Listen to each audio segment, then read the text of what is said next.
வணக்கம். தெருக்களில் மூதாதையர்களுக்கு படைப்புக்களை வைத்துள்ள சீனர்களின் படைப்புப் பொருட்களை பார்வையிடுகிறீர்கள்.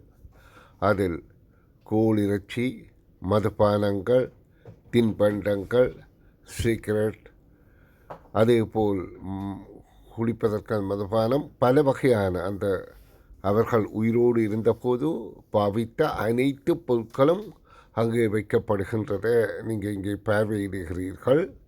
பல்லாயிரக்கணக்கான பெறுமதியான பொருட்கள் இங்கு படைப்புகளாக தெரு ஓரங்களில் வைக்கப்பட்டிருக்கின்றன. இது ஒரு இடத்தில் மாத்திரமல்ல, தெரு ஓரங்களில் பல இடங்களிலும் காணக்கூடியதாக இருக்கின்றன என்பதை கண்டு களியுங்கள். நன்று.